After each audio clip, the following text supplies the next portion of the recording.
Hello students, today we'll start your first roज जीवन में साहित्य का स्थान. It has written by Munshi Premchand. अब सवाल ये आता है, जीवन क्या है?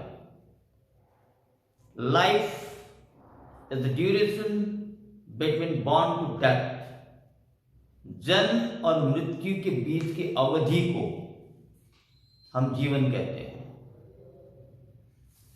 उसी तरह साहित्य मतलब जिस माध्यम के द्वारा हम भावों का आदान प्रदान दूसरों के साथ करते हैं, चाहे वो लिखित रूप में हो, चाहे वो कथित रूप में हो, उस माध्यम को कहा जाता है साहित्य, जिसमें शब्द भी है, वाक्य भी है, अनुच्छेद भी है. फिर साहित्य अलग अलग तरह के होते हैं, जैसे वैज्ञानिक, सांस्कृतिक, पौराणिक, सामाजिक, राजनैतिक, ऐसे बहुत तरह के साहित्य होते हैं. साहित्य और समाज में अगर देखा जाए तो दोनों एक दूसरे के पूरक हैं. साहित्य जो है समाज के द्वारा प्रभावित होता है और समाज साहित्य के द्वारा प्रेरित होता है. फिर वो साहित्य चाहे नाटक, कविता, निबंध, टीवी सीरियल, मूवी, बहुत कुछ.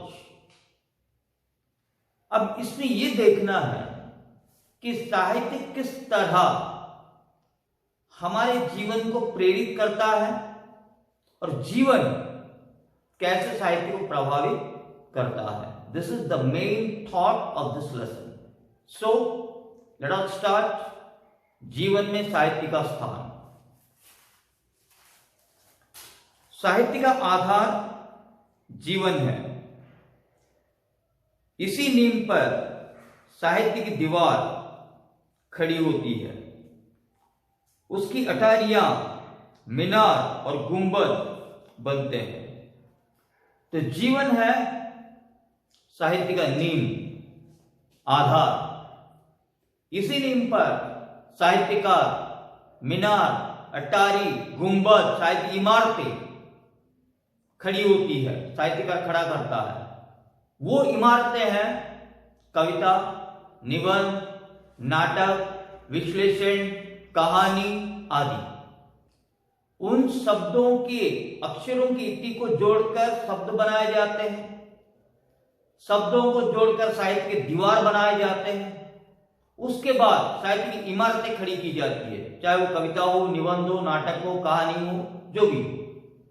ये सारी इमारतें जीवन की मजबूत नींव के ऊपर ही खड़ी होती है, लेकिन बुनियाद मिट्टी के नीचे दबी पड़ी है. उसे देखने को भी जी नहीं चाहेगा. लेकिन जो बुनियाद है, साहित्य का जो मुख्य लक्ष्य है, वो जमीन के नीचे दबी पड़ी है. उस बुनियाद को ना हम जानते हैं, ना ही जानने की कोशिश करते हैं, ना ही कोई आग्रह दिखाते हैं. हमें असली बुनियाद से कुछ लेना देना है नहीं. साहित्यकार जो बताना चाहता है, हम उसे समझते नहीं या फिर समझने की कोशिश नहीं करते हैं. सदियों से बहुत सारे साहित्यकार आए, बहुत सारे साहित्य लिखे गए, बहुत सारे साहित्यकार दुनिया से चले भी गए, लेकिन हम उन साहित्यों में जो प्रेरणा है उसे कम समझते हैं या फिर समझने की कोशिश ही नहीं करते हैं. मर्जी की किया तो पढ़ लेते हैं, नहीं तो पढ़ते भी नहीं. अगर पढ़ते भी हैं तो पूरी तरह समझने की कोशिश नहीं करते हैं. आज की जो बुनियाद उसी नींव के नीचे, जमीन के नीचे दबी पड़ी है, दफनाई हुई है, जिसको हम बाहर निकालना भी नहीं चाहते, देखना भी नहीं चाहते, पढ़ना भी नहीं चाहते, सोचना भी नहीं चाहते, समझना भी नहीं चाहते. जीवन परमात्मा की सृष्टि है, इसलिए अनंत है, अगम्य है.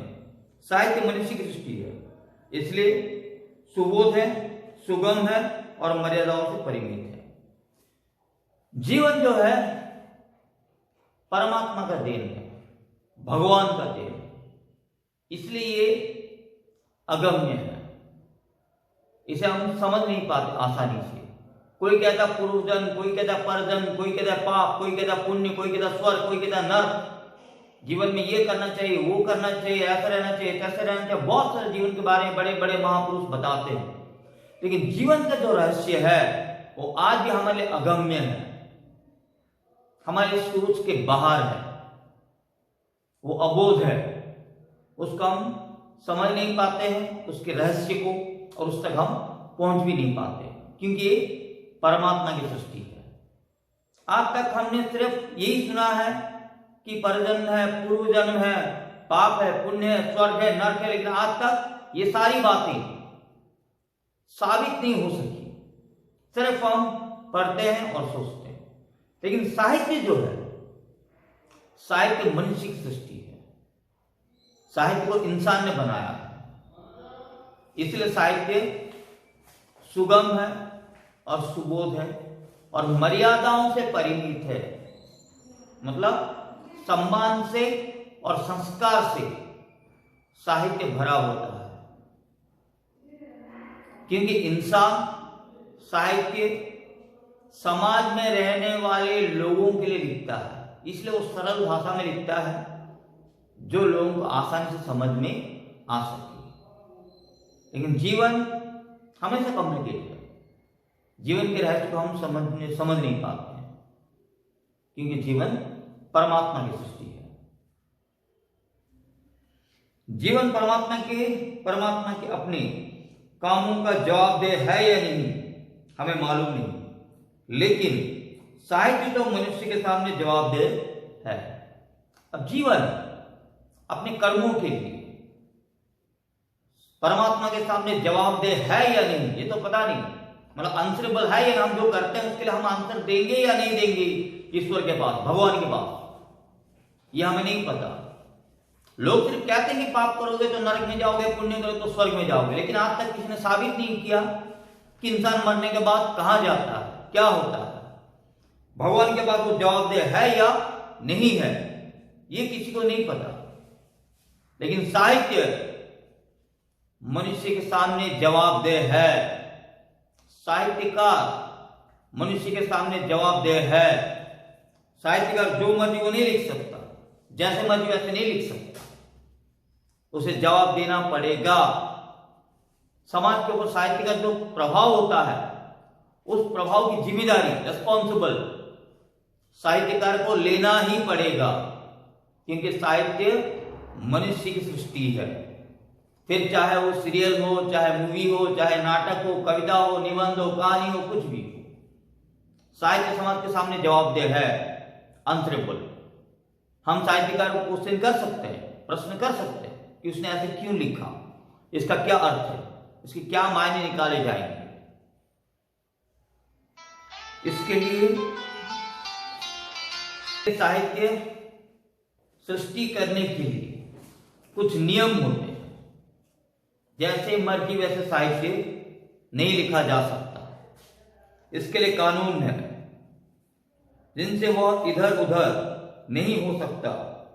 जीवन का उद्देश्य ही आनंद है। जीवन का एक ही उद्देश्य, एक ही लक्ष्य है, आनंद। वह आनंद जो हमें स्वर्गीय सुख प्रदान करेगा। चाहे आप जो भी करो उसका लक्ष्य एक ही होता है, जीवन में आनंद प्राप्त करना। फिर वो आनंद अलग अलग लोगों को अलग अलग माध्यम से मिलता रहता है। और साहित्य मनुष्य को आनंद देता है और समाज में सकारात्मक परिवर्तन लेकर आता है। मनुष्य जीवन पर्यंत आनंद की खोज में लगा रहता है। इंसान जो है जीवन तमाम उस आनंद की खोज में लगा रहता है, उसी आनंद की खोज करता रहता है। अलग अलग लोगों को आनंद अलग अलग माध्यम से प्राप्त होता है। किसी को वह रत्न द्रव्य में मिलता है, किसी को भरे पूरे परिवार में, किसी को लंबे चौड़े भवन में, किसी को ऐश्वर्य में। तो ये जो आनंद है किसी किसी को रत्न द्रव्य में, गोल्ड ऑर्नामेंट, ये सब में मिलता है, किसी को भरे पूरे परिवार में, किसी को धन संपत्ति में, किसी को बड़ी बड़ी महल और बंगलों में मिलता है। अलग अलग जरिए होते हैं जिससे लोगों को आनंद प्राप्त होता है। किसी को बंगला देखकर खुशी होती है, किसी को पैसे देखकर खुशी होती है, किसी को हीरे जवाहरात सोना देखकर खुशी होती है, किसी को भरे पूरे परिवार को देखकर खुशी होती है। अलग अलग मात्रा में। लेकिन साहित्य जो आनंद देता है वो सबसे स्वतंत्र है और अनोखा है। It's different and unique. लेकिन साहित्य का आनंद इस आनंद से ऊंचा है, इससे पवित्र है, उसका आधार सुंदर और सत्य है। लेकिन साहित्य का आधार जो है, साहित्य जो आनंद हमें देता है वो अत्यंत पवित्र है और बाह्य दुनिया से जो आनंद मिलता है उससे साहित्य का आनंद कई गुना ऊंचा है। ये सबसे ऊंचा है, सबसे पवित्र है, क्योंकि इसका आधार सुंदर और सत्य है। प्राकृतिक सौंदर्य से, आपसी भाईचारे से, मित्रता से, खुशहाल जिंदगी से जो आनंद हमें मिलता है वह साहित्य के द्वारा दिया गया आनंद है। वो सत्य है और सुंदर है क्योंकि वो पवित्र है। और वो आनंद सृष्टि करने की जिम्मेदारी साहित्य का है और साहित्यकार का है। साहित्यकार चाहे कविता लिखे, चाहे नाटक लिखे, चाहे निबंध लिखे, लोगों को पवित्र आनंद देना ही साहित्यकार का काम है। वास्तव में सच्चा आनंद सुंदर और सत्य से मिलता है। उसी आनंद को दर्शाना, वही आनंद उत्पन्न करना साहित्य का उद्देश्य है। तो वास्तव में जो आनंद है वो सुंदर और सत्य से प्राप्त होता है और वही आनंद वो सुंदर और सत्य के द्वारा लोगों को प्रदान करना, उस आनंद की सृष्टि करना ही एक साहित्यकार का काम है। जैसे आप लोग चाहे जितना अमेरिका, दुबई की बिल्डिंग देख लो, लेकिन आपको वो खुशी नहीं मिलेगी जो खुशी आपको प्राकृतिक दृश्य देखने से मिलते हैं। जैसे कश्मीर की हरियाली, बाग, वादियां, पेड़ पौधे, झरने, झीलें, नदियां, उगता हुआ सूरज, चमकते हुए सितारे, उड़ता हुआ चांद, फैली हुई चांदनी, उड़ते हुए पंछी, खिलते हुए फूल, गुनगुनाते कोयल, उड़ते हुए भंवरे, ये हवाएं, फिजाएं, गुल, गुलशन, गुलफन, ये प्राकृतिक सौंदर्य है। और इस प्राकृतिक सौंदर्य में जो आनंद है वो आनंद दिव्य है, पवित्र है और सुंदर है, जो हमें इन बंगलों में, इन सोने चांदियों में, ऐश्वर्य में प्राप्त कभी नहीं हो सकता। ऐश्वर्य भोग के आनंद में ग्लानि छिपी होती है, उससे अरुचि भी हो सकती है। धन और ऐश्वर्य में जो आनंद है उस आनंद के पीछे ग्लानि छिपी होती है। आज देख लो, दुनिया के जितने बड़े बड़े स्टार, सबसे टॉप स्टार, चाहे पॉप स्टार हो, चाहे सिंगर हो, जो भी हो, वे लोग अपनी जिंदगी में सुइसाइड करने के लिए मजबूर हो जाते हैं।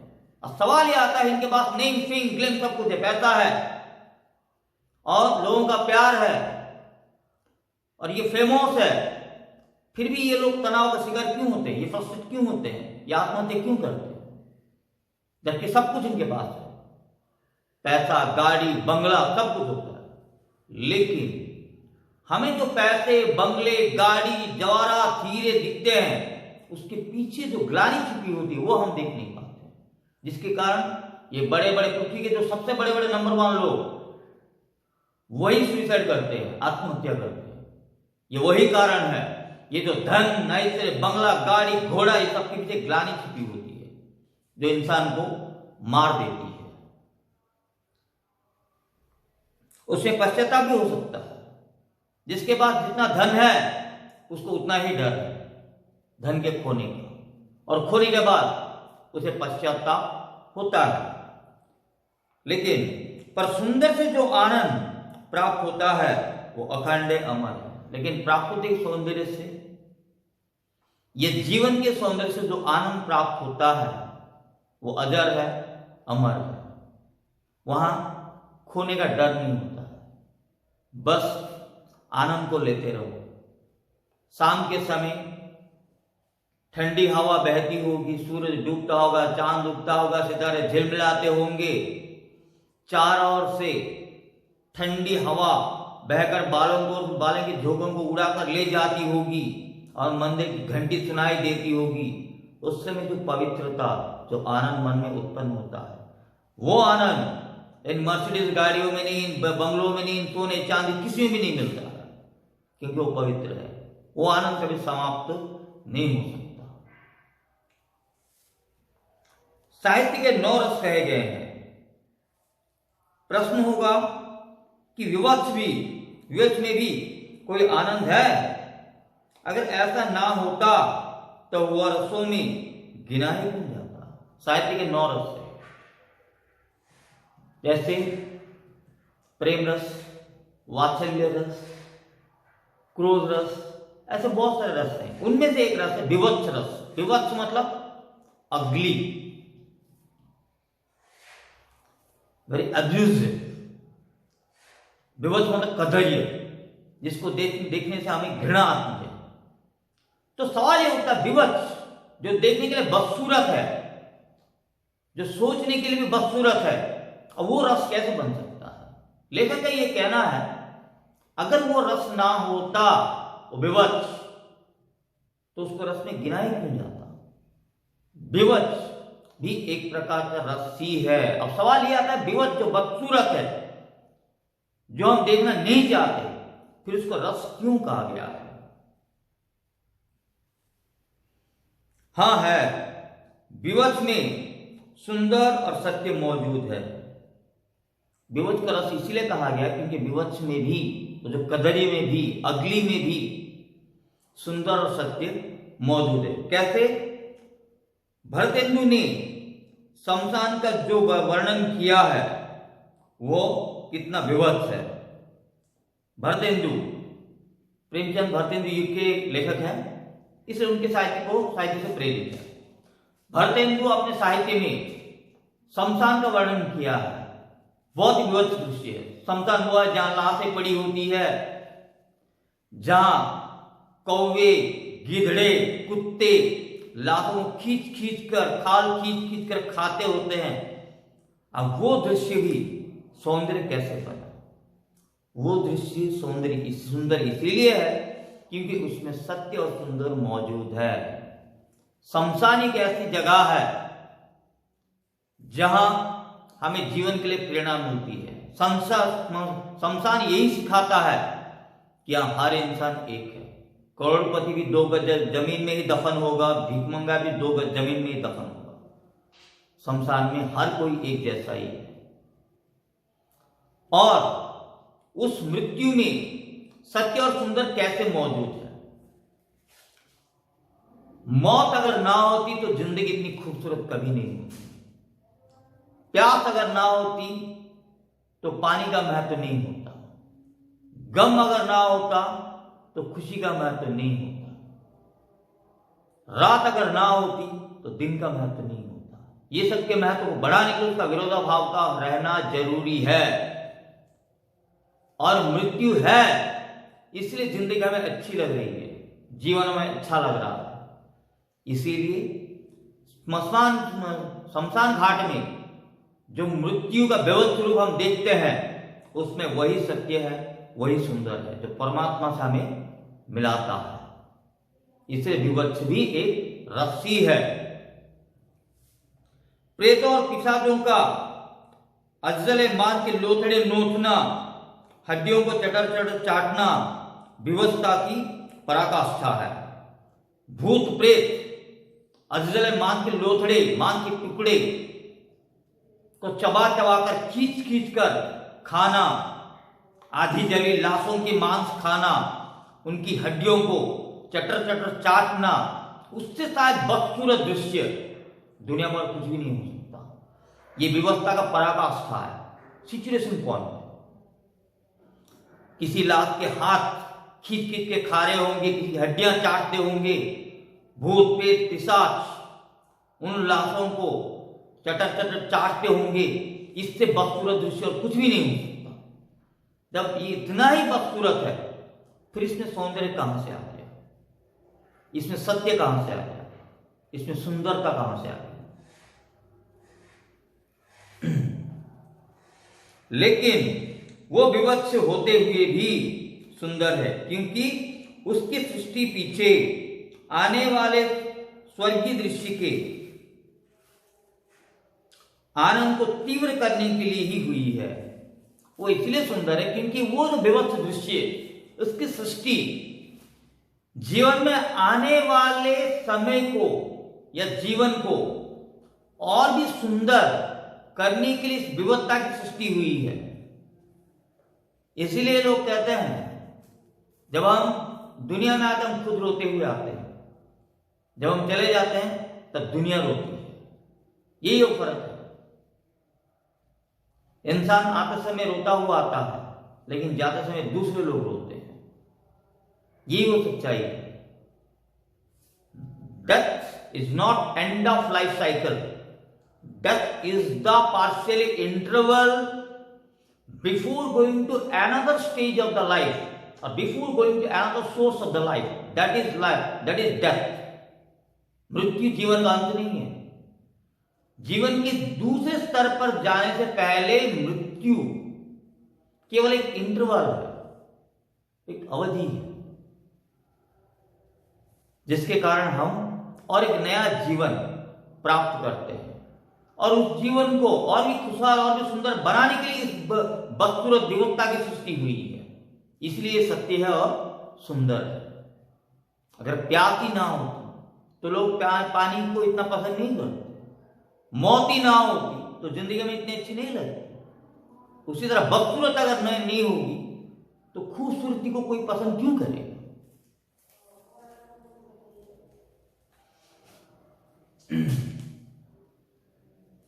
साहित्य तो हर एक रस में सुंदर खोजता है।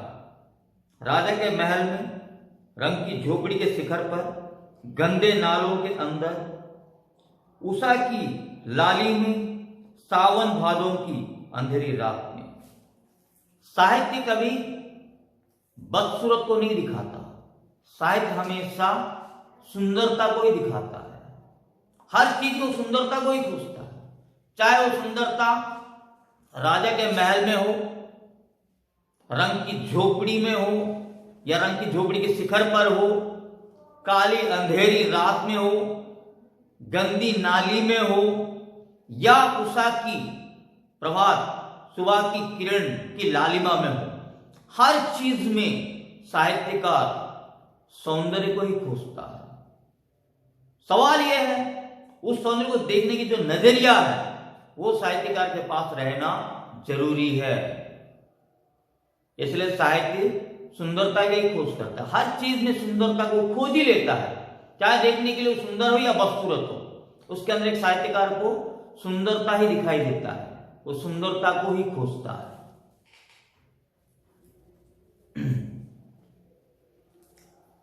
और वो आश्चर्य की बात है कि रंग की झोपड़ी में जितनी आसानी से सुंदर मूर्तिमान दिखाई देता है, महलों में नहीं।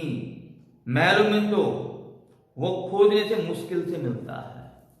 जब साहित्यकार हर चीज में सुंदरता को खोजता है, ढूंढता है, तब उसे रंग की झोपड़ी, भिखारी की झोपड़ी में जितनी आसानी से सुंदरता मिल जाती है, उतनी आसानी से राजा के महल में नहीं। राजा के महल में वो सुंदरता बड़ी मुश्किल से प्राप्त होती है। आप लोग देखे होंगे कभी कभी कुछ बड़े बड़े अमीर घराने होंगे, लेकिन उनके घर के अंदर जाओगे तो आपको ऐसा सन्नाटा दिखाई देगा और वो लोग ऐसे व्यवहार करेंगे आपको लगेगा कि शायद किसी सीबीआई ऑफिस में आ गए। No hardly affection, no love and affection, emotion, nothing. और सिर्फ पैसे के पीछे भागते होंगे। लेकिन एक छोटा घर है, माँ बाप, भाई बहन 4 है, उनके घर में जाओगे बड़े प्यार से आपको बिठाकर खिलाकर पूछेंगे, पानी पूछेंगे, चाय पूछेंगे, खाना पूछेंगे, बड़े प्यार से आपके साथ बर्ताव करेंगे, आपको बहुत खुशी होगी। सवाल ये नहीं कि रहने वाला झोपड़ी में रहता है या फिर महल में रहता है, सवाल ये है वो खुश रहता है या नहीं रहता है। बड़े बड़े अमीर लोग जो BMW मर्सिडीज में चलते हैं और 5 स्टार होटल का खाना खाते हैं, वो रात में सोने के लिए नींद की गोली खाकर सोते हैं, उनके दिमाग में इतना टेंशन होता है। अब बताओ, पैसे हैं, गाड़ी है, घोड़ा है, बैंक बैलेंस है, नाम, शौहरत, सब कुछ है, फिर इनको क्या टेंशन? यही वो दुख है, वो आनंद, वो सुंदरता इनको उस महलों में प्राप्त नहीं होता। लेकिन गरीब में रहने वाला एक किसान, झोपड़ी में रहने वाला एक किसान दिन भर मेहनत करता है, रात का पेट भर के खा के खर्राटे मारकर आराम से सो जाता है, फिर सुबह उठ जाता है, उसको खुशी है। इसलिए लेखक कहा है वो सुंदरता रंग की झोपड़ी में जितनी आसानी से मिलती है उतनी आसानी से राजा के महल में नहीं मिलती। जहां मनुष्य अपने मौलिक यथार्थ अकृत्रिम रूप में है वही आनंद है। तो जब तक मनुष्य की जो मौलिकता, यथार्थता, सोच वे अकृत्रिम के रूप में है, अकृत्रिम मतलब नॉट आर्टिफिशियल, नेचुरल के रूप में है, तब तक उसमें आनंद भी है, सुंदरता भी है, और वही सुंदर है। जब तो अकृत्रिम के रूप में हो, कृत्रिम रूप ना हो। आनंद कृत्रिमता और आडंबर से कोसों भागता है।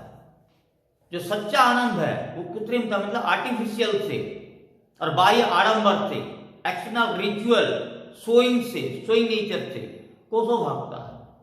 अभी जैसा एग्जाम्पल आप लोगों को दिया, आप चाहे बड़े बड़े बिल्डिंग, बड़ी लंबी लंबी गाड़ियां देखकर कितनी खुश हो जाए, लेकिन वो खुशी आपको कभी नहीं मिलेगी जो हरियाली बागों में, झरनों में, नदियों में, जंगलों में, बगीचे में, खिलते हुए फूलों में, डूबते हुए सूरज में, उगता हुआ चांद में, सितारों में, तितलियों में जो सौंदर्य मिलता है, जो आनंद मिलता है, वो आपको इन गाड़ियों में, बंगलों में कभी नहीं मिलेगा।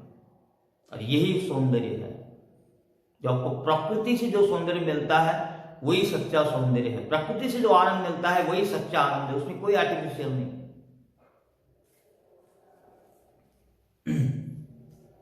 सत्य का कृत्रिम से क्या संबंध? अतः हमारा विचार है कि साहित्य में केवल एक रस है और वह श्रृंगार है। कृत्रिम तथा आर्टिफिशियल सत्य का कोई संबंध नहीं, कोई रिलेशन नहीं। आर्टिफिशियल केवल इंसान ही बनाया है, इसलिए साहित्य में सिर्फ एक ही रस है, श्रृंगार रस, प्रेम रस। श्रृंगार रस मतलब प्रेम रस। By watching what side you feel lovingness, affection, peace, humbleness. These all are called the truth literature, true literature, what give us the true happiness, which touch to our heart and soul. ये वो आनंद है जो हमारे आत्मा को छूता है, जो सत्य से और सुंदर से प्राप्त होता है। बाकी आर्टिफिशियल में तो ऐसे ही बहुत आनंद है, जो आनंद क्षणस्थायी है, टेम्परेरी। आज गाड़ी है, खुश हो गए, कल गाड़ी चली गई, दुखी हो गए। लेकिन प्रकृति से जो आनंद मिलता है वो आनंद चिरंतन है, शाश्वत है, स्वर्गीय है, पवित्र है और सुंदर भी है।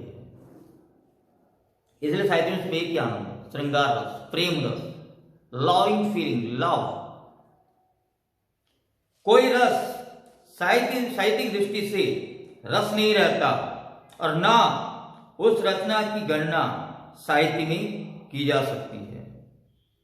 तो ऐसा कोई रस जिसे साहित्यिक दृष्टि से रस में गिना नहीं जाता, जो आर्टिफिशियल है, और उस रचना को साहित्यिक कैटेगरी में हम गिन भी नहीं सकते, उसको संज्ञा नहीं दे सकते, वो परिभाषित नहीं हो सकती। जिसमें आर्टिफिशियल, जिस साहित्य में आर्टिफिशियल हो, वो सच्चे साहित्य के हिस्से में नहीं आ सकती। जो श्रृंगार विहीन और असुंदर हो, जो रचना केवल वासना प्रधान हो, जिसका उद्देश्य कुछित भावों को जगाना हो, जो केवल बाह्य जगत से संबंध रखे, वो साहित्य नहीं। जो साहित्य श्रृंगार विहीन, मतलब जिस साहित्य में प्रेम का अनुभव ना हो, जो साहित्य असुंदर हो, मतलब बदसूरत हो, जो हृदय को, आत्मा को ना छूता हो, जो केवल बाह्य जगत से संबंध रखे, जो केवल बाह्य दुनिया के आडंबर से संबंध रखे, वो साहित्य नहीं। साहित्य वो है जो आत्मा को छुए, जो आत्मा को सत्य और सुंदर के माध्यम से सच्चा आनंद प्रदान करे, और जो अप्राकृतिक बिल्कुल ना हो, वही साहित्य है।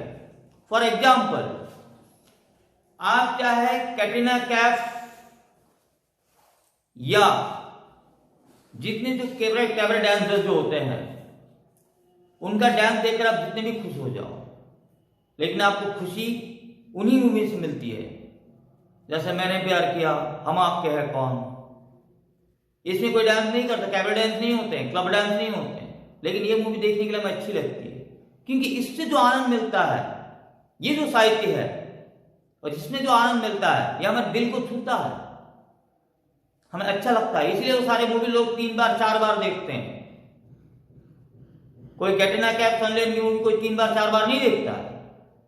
वो साहित्य केवल बाह्य आनंद दिखाता है, बाह्य आनंद देता है, दिल को छू लेने वाला आनंद वो मूवी नहीं दे सकती।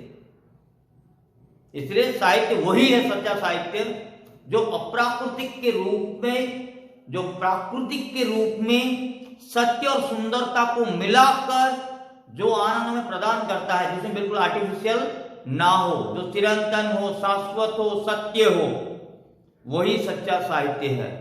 जो साहित्य हमारे दिल को छूता है, जो साहित्य सिर्फ आंखों को प्रभावित करता है, बाह्य आडंबर दिखाकर हमें खुशी देता है, वो खुशी स्वल्प समय के लिए है, थोड़े समय के लिए है, ना वो सच्ची खुशी है, ना वो सच्चा साहित्य है। जासूसी उपन्यास अद्भुत होता है, लेकिन हम उसे साहित्य उसी वक्त कहेंगे जब उसमें सुंदर का समावेश हो। डिटेक्टिव नॉवल, जासूसी उपन्यास,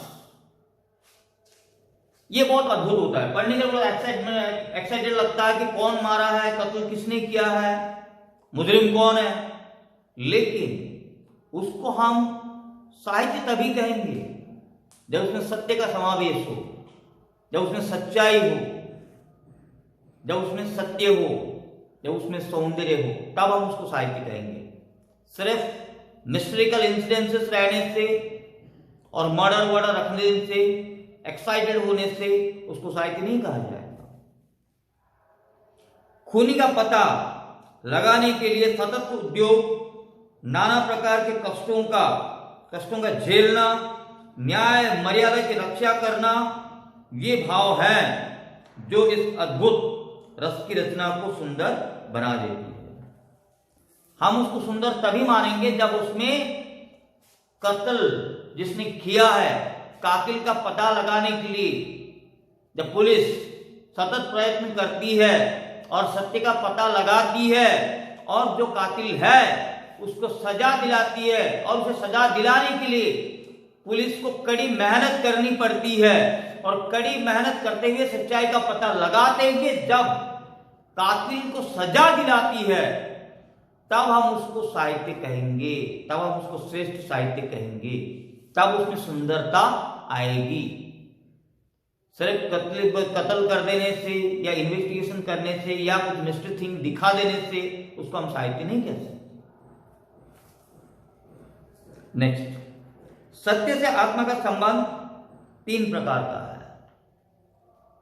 सत्य से आत्मा का रिलेशन वो 3 प्रकार का है। कि सत्य कैसे आत्मा को प्रभावित करता है या फिर सत्य आत्मा से कैसे प्रभावित होता है।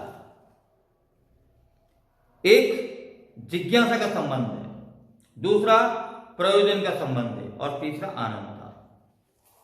सत्य से आत्मा का संबंध तीन प्रकार, एक जिज्ञासा मतलब जानने की इच्छा, एक्साइटमेंट, और एक प्रयोजन का, नेसेसरी, रिक्वायरमेंट, और तीसरा है संबंध है आनंद का, ओनली एंड ओनली हैप्पीनेस। एक है जिज्ञासा का संबंध, दूसरा प्रयोजन का संबंध, तीसरा आनंद का संबंध, और तीसरा आनंद ही श्रेष्ठ आनंद है जिज्ञासा और प्रयोजन से। जिज्ञासा का संबंध दर्शन का विषय है। ये जिज्ञासा जानने की इच्छा का संबंध जो है, रिलेशन, ये दर्शन का विषय मतलब फिलॉसफी। ये फिलॉसफर भी बड़े अजीब होते हैं। अगर इनको गुलाब का फूल दिखाओगे, ये फूल के सौंदर्य को नहीं देखेंगे, कांटे को देखते रहेंगे। सुंदर पहाड़ी दिखाओगे तो सुंदर पहाड़ी के सौंदर्य को नहीं देखेंगे, ठोकर खाने वाले पत्थरों को देखते रहेंगे। ये जिज्ञासा, ये हर खुशी में दुख को ही ढूंढ लेंगे। ये दार्शनिक, ये बड़ा अजीब होते हैं। इसलिए जिज्ञासा का संबंध दर्शन का विषय है, मतलब फिलॉसॉफिकल मैटर। प्रयोजन का संबंध विज्ञान का विषय है, प्रयोजन रिक्वायरमेंट, ये विज्ञान का विषय है। आज एसी से लेकर, गाड़ी से लेकर, एयरप्लेन से लेकर, रॉकेट से लेकर, टीवी से लेकर, कंप्यूटर से लेकर, मोबाइल तक जितने विज्ञान ने आविष्कार किया है या उद्भावन किया है, वो सब हमारे प्रयोजन के हिसाब से, रिक्वायरमेंट के हिसाब से। यहां कोई आनंद नहीं है। और साहित्य का विषय केवल आनंद का संबंध है, लेकिन साहित्य का जो विषय है वो सिर्फ और सिर्फ आनंद का संबंध है। साहित्य से, साहित्य सिर्फ और सिर्फ आनंद देने के लिए ही लिखा जाता है, और वो आनंद हमारी आत्मा को, हमारे दिल को छूता है, और वो सिर्फ साहित्य से ही मिल सकता है। चाहे वो साहित्य नाटक के रूप में हो, मूवी के रूप में हो, टीवी सीरियल के रूप में हो, कविता के रूप में हो, निबंध के रूप में हो, कहानी के रूप में, किसी भी रूप में हो। सत्य जहां आनंद का स्रोत बन जाता है, वहीं वो साहित्य हो जाता है। मतलब सत्य को जो आनंद का स्रोत बनाता है, उसी को हम साहित्य कहते हैं। अर्थात साहित्य वही है, साहित्यकार वही है जो सच्चाई को दिखाते हुए शब्दों के माध्यम से लोगों को आनंद दे सकता है। उसको कहा जाता है साहित्य, जिसमें सत्य और सुंदर दोनों मौजूद होते हैं।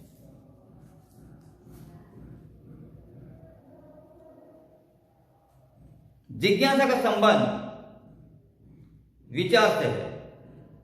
जिज्ञासा मतलब जो जानने की इच्छा, इसका संबंध जो है विचार से है, और विचार के द्वारा हम जिज्ञासा प्रयोजन प्रकट करते हैं। अगर पसंद है तो जिज्ञासा प्रकट करते हैं, अगर पसंद नहीं है तो जिज्ञासा प्रकट नहीं करते हैं। प्रयोजन का संबंध स्वार्थ बुद्धि से, रिक्वायरमेंट, इसका संबंध स्वार्थ बुद्धि से। आज हमको पता है एसी, बाइक और फ्रिज, ये सब यूज करने से ओजोन लेयर नष्ट होता है, यह हमारे हार्मफुल है, फिर भी हम यूज करते हैं, क्योंकि हम अपने स्वार्थ को पूरा करने, प्रयोजन को विज्ञान के माध्यम से पूरा करने की कोशिश करते हैं। इसलिए प्रयोजन का संबंध स्वार्थ बुद्धि से है। आनंद का संबंध मनोभाव से है, लेकिन हैप्पीनेस, जो आनंद का संबंध, वो सिर्फ और सिर्फ मनोभाव से है। मनोभाव मतलब mentality, feeling, and it always belongs to our heart and mind.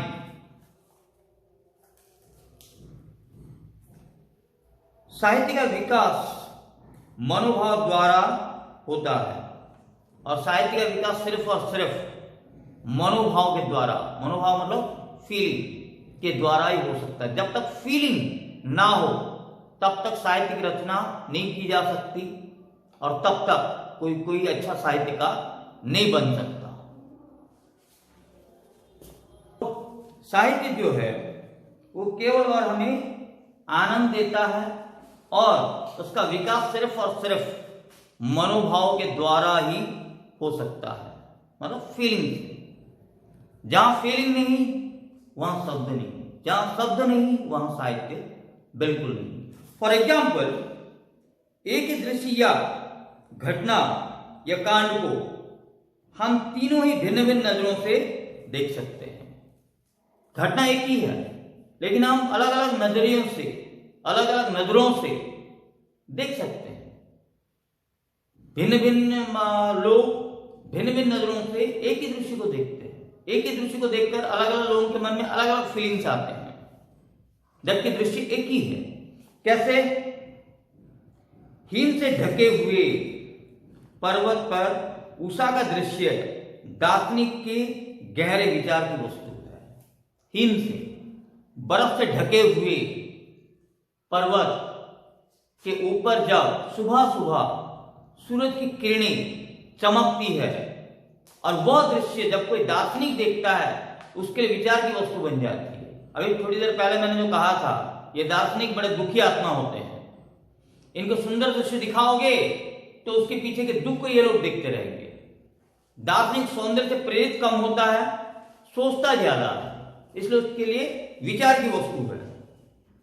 वैज्ञानिक के लिए अनुसंधान की और साहित्य के लिए विभुलता की। साइंटिस्ट जो है उसके लिए सुंदर दृश्य अनुसंधान की वस्तु है, रिसर्च।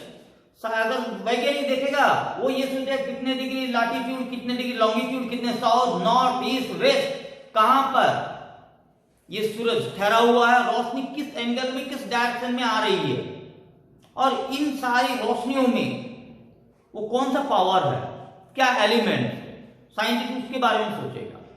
लेकिन जब एक साहित्यकार देखता है उसके लिए सिर्फ और सिर्फ विह्वलता की वस्तु है।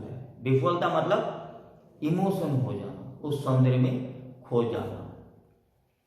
वो सफेद बर्फ, वो हरियाली पौधे, वो खिलते हुए फूल, वो सूरज की लाल किरणें, वो नीला आसमान, उड़ते पंछी, उड़ती हुई तितलियां, बहती हुई झरनाएं, बहती हुई नदियां, चमकती हुई झीलें, ये सारा सौंदर्य देखकर साहित्यकार खो जाता है, विह्वल हो जाता है, अपने आप को सौंदर्य में खो देता है। विह्वलता एक प्रकार का आत्मसमर्पण है। विह्वलता है एक प्रकार का आत्मसमर्पण, मतलब स्वयं को समर्पित कर देना, उस सौंदर्य में खो जाना। वो सिर्फ और सिर्फ एक साहित्यकार के लिए ही संभव है, जिसके अंदर फीलिंग है। वो प्रकृति को, नजारों को देखकर खुश होता है और उन्हीं नजारों में खो जाता है। उन नजारों को देखकर वह विह्वल हो जाता है, भावुक हो जाता है, इमोशन हो जाता है। और आम लोगों के लिए पूछोगे तो बोलेंगे क्या है, बस पहाड़ है, पर्वत है, बर्फ है और पेड़ पौधे, उनके लिए और कुछ नहीं है। लेकिन जो समझता है उसे पूछो क्या है, इन नजारों में, इन नजरानों में, इन हरियाली बागों में, इन झरनों में, उन झीलों में, इन तितलियों में, उन फूलों में, उनके लिए सब कुछ है। उनके लिए सपने भी है, सांस भी है, धड़कन भी है, जिंदगी भी है, सब कुछ है। वो उन नजारों को कभी भूल नहीं सकते, उन नजारों में वो लोग जीते हैं। यहां हम पृथकता का अनुभव नहीं करते। तो जब हम आत्मसमर्पण कर देते हैं किसी के सामने, स्वयं को जब समर्पित करते हैं, वहां पृथकता, डिफरेंशियस हम फील नहीं करते हैं। हमारे सब कुछ एकाकार हो जाता है, एक जैसा हो जाता है। यहां ऊंच नीच, भले बुरे का भेद नहीं रह जाता। श्री रामचंद्र सबरी के झूठे बैर क्यों प्रेम से खाते हैं? कृष्ण भगवान विदुर के साग को क्यों नाना व्यंजनों से स्वीकार अधिक स्वादिष्ट समझते हैं? इसीलिए कि उन्होंने इस पार्थक्य को मिटा दिया है। जब आत्मसमर्पण हम कर देते हैं तब वहां भले बुरे, ऊंच नीच, अमीर गरीब का पार्थक्य नहीं रह जाता। एग्जाम्पल देते कहते हैं लेखक कि श्री रामचंद्र जब सबरी के हाथ झूठे बैर खा रहे थे, तब वो नहीं देख रहे थे कि सबरी झूठा बैर मुझे खिला रही है। वो झूठे बैर खिलाने के पीछे सबरी की जो सोच है कि मेरे प्रियतम राम सिर्फ मीठे बैर ही खाएंगे, वो सोचकर जब चक चक कर सिर्फ मीठे बैर राम को खिलाती थी, राम उस प्रेम को देखते थे, सबरी की सोच को समझते थे।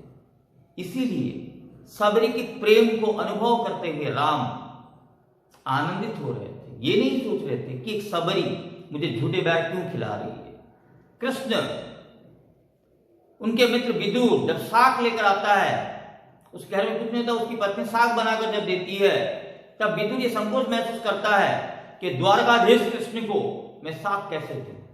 लेकिन स्वयं कृष्ण उस साग को आकर बड़े आनंद के साथ खाते हैं, क्योंकि वो साग लाने के पीछे विदुर की जो भावना है, जो प्रेम है, जो भक्ति है, उसे देखकर कृष्ण वो भेदभाव सब कुछ भूल जाते हैं। सवाल ये नहीं कि हमें जो अफेक्शन देता है वो अमीर है या गरीब है। जो अफेक्शन दे रहा है वो सच्चा अफेक्शन दे रहा है या नहीं दे रहा है। अगर सच्चा अफेक्शन दे रहा है तो उसके प्रेम में हम भी बन जाएंगे, हम भी समर्पित हो ही जाएंगे। और वैसे सच्ची खुशी जहां मिलती है वहां हम आत्मसमर्पण कर देते हैं, चाहे वो बड़ा हो, छोटा हो, ऊंच नीच, धनी गरीब, जो भी हो, हम उसके सामने अपने आप को सरेंडर कर देते हैं। उसकी आत्मा, उनकी आत्मा विशाल है, तो ऐसे रामचंद्र और कृष्ण की आत्मा विशाल है। वे सबरी को और विदुर को भी अपना प्रिय मित्र मानते हुए उनके साथ प्रेमालाप कर सकते हैं, उनसे प्रेम कर सकते हैं। वहां छोटे बड़े ऊंच नीच का भेदभाव मिट जाता है। ये लोग मिटा देते हैं क्योंकि उनका दिल बड़ा है, बड़े दिल वाले हैं। उसमें समस्त जगत के लिए स्थान है और इनकी आत्मा इतनी बड़ी है, उसे पूरा संसार समा जाएगा, पूरा जगत समा जाएगा। इतनी बड़ी आत्मा है, महान आत्मा वे। आत्मा आत्मा से मिल गई है। जिसकी आत्मा जितनी ही विशाल है वो उतना ही महापुरुष है। यहां आम इंसान की आत्मा से राम और कृष्ण जैसे महापुरुषों की आत्मा मिल चुकी है। जिसकी आत्मा जितनी विशाल है वो उतना ही बड़ा महापुरुष है। राम को आज हम भगवान इसलिए नहीं मानते हैं कि रामचंद्र को चमत्कार करते थे, मिराकल करते थे, बल्कि भगवान इसलिए मानते हैं कि रामचंद्र के पास वो सारे गुण थे जो एक आम आदमी के पास नहीं होता है, इसीलिए हम उनको महान मानते हैं। ये रामचंद्र वही है जो बानरों को, भल्लुक को, भालू आदि को साथ लेकर रावण से लड़ने के लिए गए थे।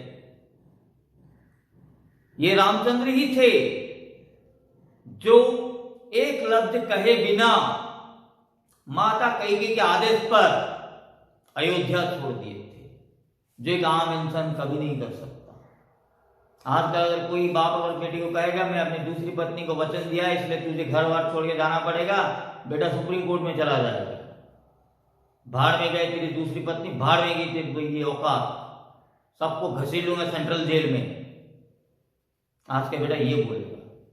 लेकिन रामचंद्र जो सुबह होते राजा होने वाले थे, वो खुशी खुशी जंगल चले गए थे, इसलिए वो महान है, इसलिए वो महान आत्मा कहे जाते हैं।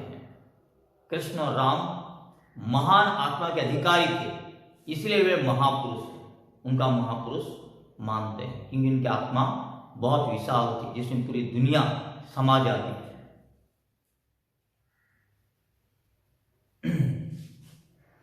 यहां तक कि ऐसे महान पुरुष भी हो गए हैं जो जड़ जगत से भी अपनी आत्मा का मेल कर सके।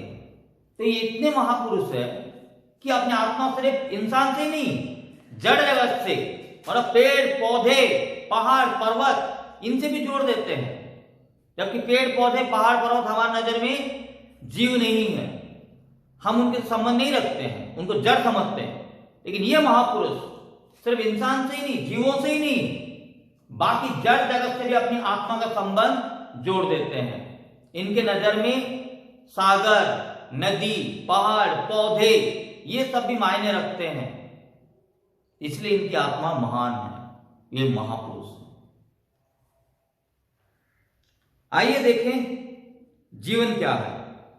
जीवन केवल जीना, खाना, सोना और मर जाना ही नहीं है। ये तो पशुओं का जीवन है। जीवन से मेहनत करना, कमाना, खाना, पीना, जीना और एक दिन मर जाना, ये जीवन नहीं है। ये पशुओं का जीवन है, जानवरों का जीवन है। जानवर भी पैदा होते हैं, मेहनत करते हैं, खाते हैं, पीते हैं, जीते, मर जाते हैं। इंसान भी अगर वही करे, पैदा होगा, कमाएगा, खाएगा, पिएगा, जिएगा, मर जाएगा, तो दूसरे जानवर और इंसानों में क्या फर्क पड़ जाएगा? जानवरों का जीवन है। जिंदगी कब मिली पता नहीं, कब आई पता नहीं, कब चली गई वो भी पता नहीं। आए और चले गए, पीछे कुछ भी छोड़ा नहीं। इसको हम जीवन नहीं कहेंगे। जीवन वही है जिसका अर्थ कुछ हो, जो गुजर जाने के बाद भी दुनिया उसको याद करे, जो कुछ ऐसे कर गुजरे जिसके कारण दुनिया में उसका नाम हो, उसको कहते हैं जीवन। वरना ये जानवरों का ही जीवन है। पर इसके उपरांत कुछ और भी होता है। उसमें कुछ ऐसी मनोवृत्तियां होती है जो प्रकृति के साथ हमारे मेल में बाधक होती है, और कुछ ऐसी होती है जो इस मेल में सहायक बन जाती है। तो ये खाना पीना मर जाने के सिवा कुछ और प्रवृत्तियां भी है। कुछ ऐसे दूषित मनोवृत्तियां हैं, दूषित प्रवृत्तियां हैं जो प्रकृति के साथ हमारे आत्मा के मेल में बाधा उत्पन्न करती हैं। वो दूषित प्रवृत्तियां हमें प्रकृति से मिलने नहीं देती। लेकिन कुछ ऐसे अच्छी प्रवृत्तियां भी है जो प्रकृति के साथ हमारे आत्मा के मेल करने में सहायक भी होती है। तो कुछ दूषित प्रवृत्तियां हैं जो प्रकृति से हमें दूर कर देती है, कुछ सद्वृत्तियां हैं जो प्रकृति के साथ हमें मिला भी देती है। अब देखते हैं, तो जिन प्रवृत्तियों में प्रकृति के साथ हमारा सामंजस्य बढ़ता है वह वांछनीय है। अर्थात जिन प्रवृत्तियों से प्रकृति के साथ हमारा संबंध जुड़ता है वो सारी प्रवृत्तियां, नेचर हमारे लिए वांछनीय है। जिनसे सामंजस्य में बाधा उत्पन्न होती है वे दूषित है। और जिन प्रवृत्तियों के कारण, जिन स्वभाव के कारण प्रकृति के साथ हमारा मेल नहीं हो पाता है, हम प्रकृति से दूर हो जाते हैं, वो दूषित प्रवृत्तियां हैं, बुरी प्रवृत्तियां जो हमारे अंदर है। अहंकार, क्रोध या द्वेष हमारे मन की बाधक प्रवृत्तियां हैं। अहंकार, क्रोध, द्वेष जैसे प्रवृत्तियां हमें प्रकृति से दूर कर देती हैं, दूसरों से हमें दूर कर देती हैं। क्योंकि हर इंसान के अंदर दो चरित्र हैं, राम भी है, रावण भी है। मानव प्रवृत्तियां भी है, दानव प्रवृत्तियां भी है। मानव प्रवृत्तियां प्रकृति के साथ हमें मिलाती है और दानव प्रवृत्तियां प्रकृति से हमें दूर कर देती हैं। यदि हम इनको बेरोक टोक चलने दे तो निसंदेह वो हमें नाश और पतन की ओर ले जाएगी। ये जो बुरी प्रवृत्तियां हैं, क्रोध, द्वेष, ईर्ष्या, अगर इन प्रवृत्तियों को हम अपने अंदर बेरोक टोक, बेधड़क पलने देंगे, बढ़ने देंगे, तो एक दिन ये सारी प्रवृत्तियां, बुरी प्रवृत्तियां हमें विनाश की ओर ले जाएगी, हमारा अंत कर देगी, हमें खत्म कर देगी। ये दूसरी प्रवृत्तियां हमें मिटा देगी। इसीलिए हमें उनको लगाम रोकनी पड़ती है, उन पर संयम रखना पड़ता है। और यही वो कारण है, ये जो दूसरी प्रवृत्तियां हैं इन पर हमें लगाम रखनी पड़ती है, इन पर रोक लगानी पड़ती है, कंट्रोल करना पड़ता है। हम इन प्रवृत्तियों को अगर कंट्रोल करेंगे तो ही हमारी जिंदगी खुशहाल बन सकती है। हम इन प्रवृत्तियों पर जितने लगाम रख सकेंगे हमारा जीवन उतना ही सुंदरमय होगा, हमारी जिंदगी उतनी ही खूबसूरत होगी। हम इन पर अगर लगाम नहीं लगा पाए तो ये हमें विनाश की ओर ले जाएगी, एक दिन हमें खत्म कर देगी, हमें अंत कर देगी ये सारी प्रवृत्तियां। अब एग्जाम्पल देते लेखक कहते हैं, किंतु नटखट लड़कों से डांट कर कहना तुम बड़े बदमाश हो, हम तुम्हारे कान पकड़कर उखाड़ लेंगे, अक्सर व्यर्थ होता है, बल्कि उस प्रकृति को और हट की ओर ले जाकर उसे पुष्ट कर देता है। जब किसी शरारत बच्चे को, नटखट बच्चे को हम ये कहते हैं तुम्हारी ये शरारती करोगे, कान पकड़ के खींच लेंगे, टांगे तोड़ देंगे, मार देंगे, जब बोलेंगे वो बच्चा सुधरता नहीं है, बल्कि और हटके और चला जाए और जिद्दी हो जाता है, मारना है मारो, कान पकड़ना है पकड़ो, खींचना है खींचो, जो करना है पर हम ऐसे ही रहेंगे, और बच्चा सुधरेगा नहीं। उसे हम डांट फटकार से कभी नहीं सुधार सकते। तो सुधारने के लिए हम क्या करेंगे? प्यार से अगर उसको समझाएंगे तो बच्चा सुधरेगा। तुम्हारे टांगे तोड़ देंगे, कान खींच लेंगे, ये कर देंगे, वो कर देंगे, वो बच्चा सुधरेगा नहीं, बल्कि और भी जिद्दी हो जाएगा, और भी जिद की ओर चला जाएगा। जरूरत ये होती है कि बालक में जो सद्वृत्तियां हैं उन्हें उत्तेजित किया जाए कि दूषित वृत्तियां स्वाभाविक रूप से शांत हो जाए। तो उस बच्चे में जो सद्वृत्तियां हैं उन्हें अगर हम उत्तेजित करेंगे, मतलब अच्छे गुणों को अगर हम विकसित करेंगे, प्रेरित करेंगे, तो उसमें जो दूषित वृत्तियां हैं वो धीरे धीरे समाप्त हो जाएगी।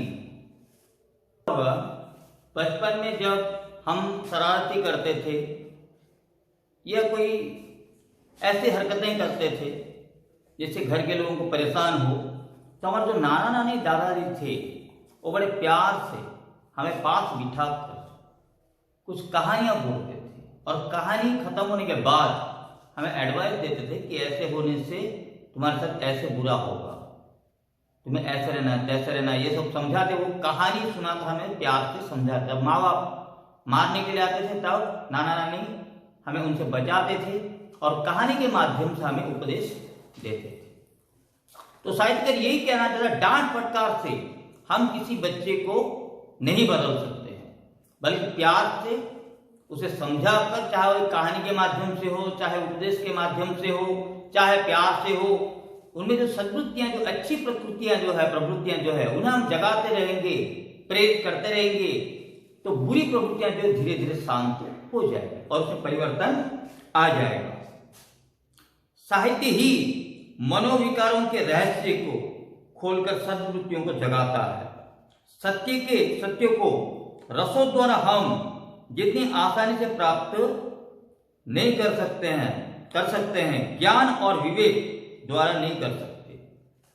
तो सत्य जो है हम रस के द्वारा, प्रेम के द्वारा जितने आसानी से प्राप्त कर सकते हैं, वो हमारे जो विवेक और ज्ञान के द्वारा प्राप्त नहीं कर सकते हैं। एडवाइस सुनता कौन? एडवाइस कोई नहीं सुनता। तो स्कूल में याद होगा आप लोगों को, जब टीचर ज्यादा एडवाइस देते थे तब आधा बच्चे सो जाते, लेकिन अगर टीचर कहानी सुनाते थे तो सारे बच्चे कान खड़े करके कहानी सुनते थे। इसलिए जो ज्ञान विवेक के द्वारा हम किसी मनुष्य को प्रभावित नहीं कर सकते, सत्य के द्वारा, रस के द्वारा, प्रेम के द्वारा हम किसी को भी बदल सकते हैं, किसी को भी प्रेरित कर सकते हैं। वो सिर्फ और सिर्फ साहित्यिक रसों के द्वारा, प्रेम से ही संभव हो सकता है। उसी भांति जैसे दुलार चुमकार कर बच्चों को जितनी सफलता से बस में किया जा सकता है, डांट फटकार से संभव नहीं। प्यार से, दुलार से बच्चों को हम जैसे समझा सकते हैं, डांट फटकार से हम ऐसे नहीं समझा सकते। डांट फटकार करेंगे, मारेंगे तो बच्चे दिन में दिन अकड़ू हो जाएंगे, जिद्दी हो जाएंगे, और वही काम करेंगे जो वो चाहते हैं, वो बदलेंगे नहीं। लेकिन अगर प्यार से उनको मोटिवेट कर देंगे तो इनमें धीरे धीरे परिवर्तन आना शुरू हो जाएगा, वो धीरे धीरे परिवर्तन हो जाएंगे। कौन नहीं जानता कि प्रेम से कठोर प्रकृति को नरम किया जा सकता है। साहित्य मस्तिष्क की वस्तु नहीं, हृदय की वस्तु है। प्यार से अगर हम समझाएंगे तो कठोर से कठोर वस्तु को भी हम नरम कर सकते हैं, क्योंकि साहित्य मस्तिष्क की वस्तु नहीं, हृदय की वस्तु है। साहित्य दिमाग को प्रभावित नहीं करता है, दिल को प्रभावित करता है। आप लोग याद होगा वाल्मीकि जो थे वे थे दस्यु रत्नाकर, डाकू। रत्नाकर सबको लूटता था। एक दिन नारद जी को लूटने के लिए गया।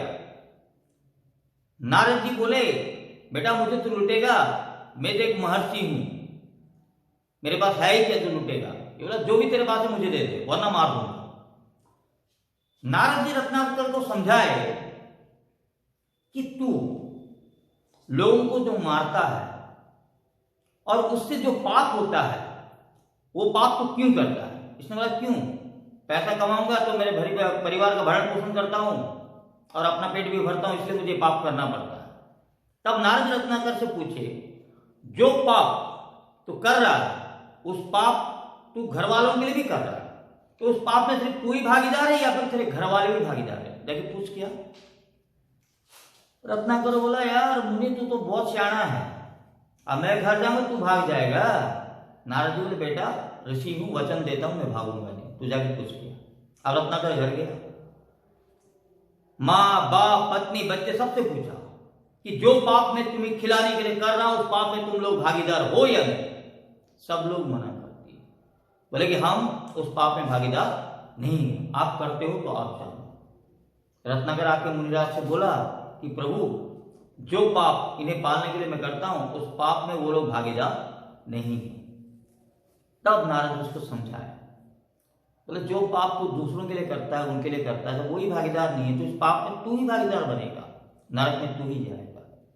उस दिन रत्नाकर की सोच बदली और उसको नारद ऋषि ने राम नाम जप करने के लिए कहा था, लेकिन रत्नाकर के मुंह से राम नाम उच्चारण नहीं हो रहा था, इसलिए उसको मारना तो पसंद था, इसलिए उसको मरा मरा बता दिए। वो मरा मरा मरा मरा जपते जपते जपते जपते बिल बन गया, बिल के अंदर रह गया। वो मरा मरा बाद में राम राम हो गया। कई युगों के बाद जब नारद जी लौटे तब उस बिल के अंदर से राम राम आवाज आ रही, तब बिल को तोड़े रत्नाकर को निकाले, इसलिए रत्नाकर का नाम हुआ वाल्मीकि। तो कहने का मतलब ये है, अगर नारद जी प्यार से ना समझाकर मैं तुझे भस्म कर दूंगा, अभिशाप दे दूंगा बोलते, तो ये रत्नाकर हो सकता है उसी वक्त उनके ऊपर हमला बोल देते, हमला कर देता। लेकिन प्यार से समझा, इसलिए डाकू रत्नाकर वाल्मीकि बन गया, जो बाद में रामायण लिखे थे। तो उसी तरह प्यार से हम अगर समझाएंगे तो कोई भी समझ जाएगा, जो डांट कर संबंध नहीं, संभव नहीं है, क्योंकि साहित्य जो है मस्तिष्क की वस्तु है, मस्तिष्क की वस्तु नहीं, हृदय की वस्तु है, जो मस्तिष्क से ज्यादा हृदय को प्रभावित करता है, और हृदय साहित्य की तरह अधिक प्रभावित होता है। जहां ज्ञान और उपदेश असफल होता है वहां साहित्य बाजी ले जाता है। जहां एडवाइस, उपदेश ये सब जहां असफल हो जाते हैं वहां साहित्य बाजी ले जाता है, क्योंकि साहित्य दिल को छूता है। एडवाइस आजकल कोई सुनता नहीं है। Please listen me, listen me, listen me बोले तो कोई सुनेगा नहीं। ऐसे सुनाओ कि सुनने वाले के दिल को छूकर आर पार निकले, तब कोई आपको सुनेगा, वरना कोई आपको नहीं सुनेगा। यही कारण है कि हम उपनिषदों और अन्य धर्म ग्रंथों को साहित्य की सहायता लेते देखते हैं। यही वो कारण है जो उपनिषद, वेद, गीता, पुराण ये सब अपनी बातों को बताने के लिए साहित्य का ही सहारा लेते हैं, और कहानी के माध्यम से ही वे सारे ग्रंथ अपनी बात दूसरों तक पहुंचाते हैं। और उनमें बहुत सारी कहानियां बताई गई है, जिन कहानियों के माध्यम से वो अपनी बात दूसरों तक पहुंचाते हैं और दूसरों को प्रेरित भी करते हैं, चाहे उपनिषद हो, भागवत गीता हो, रामायण हो, महाभारत हो, कुछ भी हो। हमारे धर्माचार्यों ने देखा कि मनुष्य पर सबसे अधिक प्रभाव मानव जीवन के दुख सुख के वर्णन से ही हो सकता है, और उन्होंने मानव जीवन की वे कथाएं रची जो आज भी हमारे आनंद की वस्तु है। हमारे जो बड़े बड़े धर्म प्रचारक थे, वाल्मीकि, व्यास, ये सब थे, इन्होंने देखा कि मानव को अगर प्रभावित करना है तो उसके जीवन से जुड़े दुख सुख जो घटनाएं हैं, उन्हीं घटनाओं को अगर कहानी के रूप में हम लोगों तक पहुंचाएंगे तो लोग उससे अधिक प्रेरित होंगे और अधिक प्रभावित भी होंगे। इसीलिए जो मानव की सुख दुख घटनाएं हैं उन्हें उन्होंने अपने पुराण, उपनिषद, गीता ये सब में वर्णन किए हैं और उन्हीं कहानी के माध्यम से इंसान तक अपना संदेश पहुंचाने के लिए कोशिश करते रहे। जैसे बौद्धों की जातक कथाएं, तेरह, कुरान, इंजिल ये सभी मानवीय कथाओं के संग्रह मात्र है। जैसे जातक संग्रह बौद्धों के, कुरान, इंजिल, तेरह ये सब इस्लामिक, बुद्धिज्म ये सब के ग्रंथ हैं। ये सारे ग्रंथ साहित्य के द्वारा ही बने हैं और अलग अलग कहानी, चाहे गौतम बुद्ध का हो, चाहे मोहम्मद का हो, ये सब की कहानियों को लेकर ये सारे ग्रंथ लिखे गए हैं और ये सारे ग्रंथ उसी कहानियों के द्वारा ही अपने धर्म का प्रचार करते हैं और अपना उपदेश लोगों तक पहुंचाते हैं। उन्हीं कथाओं पर हमारे बड़े बड़े धर्म स्थिर है और ये जो कथाएं हैं, मतलब ये जो कहानियां हैं, इन्हीं पर हमारे बड़े बड़े धर्म स्थिर है। भागवत गीता से अगर कृष्ण चरित्र को निकाल दोगे तो भागवत गीता मूल्यहीन है। कुरान से अगर अल्लाह को निकाल दोगे, मोहम्मद को निकाल दो, मोहम्मद साहब को निकाल दोगे तो कुरान बेकार है। बाइबल से अगर यीशु को निकाल दोगे तो बाइबल बेकार है और जातक संग्रह से अगर बुद्ध को निकाल दोगे तो जातक संग्रह बेकार है। तो ये सारे जो ग्रंथ हैं, इनमें जो उपदेश है, उपदेश को समझाने के लिए एक एक चरित्र को लिए गए हैं। उन चरित्रों को अगर हम निकाल देंगे, उन कहानियों को अगर निकाल देंगे तो ग्रंथ भी बेकार हो जाएंगे। वो जो कहानियां हैं, जो चरित्र है, वही साहित्य है और उसी साहित्य के द्वारा उन ग्रंथों के माध्यम से दूसरों तक अपना संदेश पहुंचाने की कोशिश उन लेखकों ने की है। और उन्हीं कथाओं पर हमारे बड़े बड़े धर्म स्थिर है। वही कथाएं धर्मों की आत्मा है। वो जो कहानी है वही हमारे धर्मों की आत्मा है, चाहे वो इस्लाम हो, चाहे वो हिंदुइज्म हो, चाहे बुद्धिज्म हो, चाहे जैनिज्म हो, कुछ भी हो, यही कथा उनकी आत्मा है। उन कथाओं को निकाल दीजिए तो धर्म का अस्तित्व मिट जाएगा। क्या उन धर्म प्रवर्तकों ने अकारण ही मानवीय जीवन की कथाओं का आश्रय लिया? वो जो धर्मात्मा महापुरुषों ने खाली के लिए मानव कथाओं का आश्रय नहीं लिया अपना उपदेश सुनाने के लिए, उसके पीछे कोई कारण है। वो मानवीय कथाओं की, मानव जीवन की कहानियां उन ग्रंथों की तरफ क्यों सुनाते हैं? वो तो कोई मूर्ख थे नहीं, पंडित थे, उसका भी कारण है।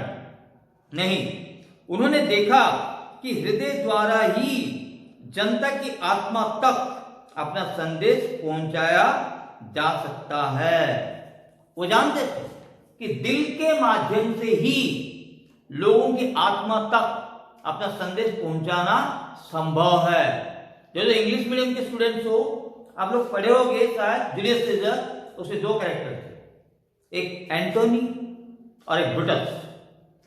Antony convinced and motivated the people emotionally, heartily, and Brutus motivated the people mentally. Brutus proved that Julius Caesar, he is the dictator, he will make you slave. But Antony, by showing the dead body, bloody body of Julius Caesar, he proved that Julius Caesar has sacrificed everything for you people. He was not dictator. By showing the bloody dead body of Julius Caesar, Antony touched the heart of the people. At last, Brutus proved as a conspirator. The people chased him to kill him, and Brutus committed to suicide.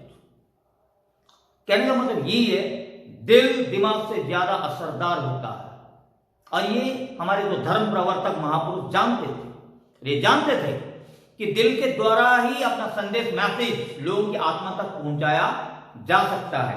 वो यूं ही नहीं लिखे थे, वे स्वयं विशाल हृदय के मनुष्य थे। उन्होंने मानव जीवन से अपनी आत्मा का मेल कर लिया था।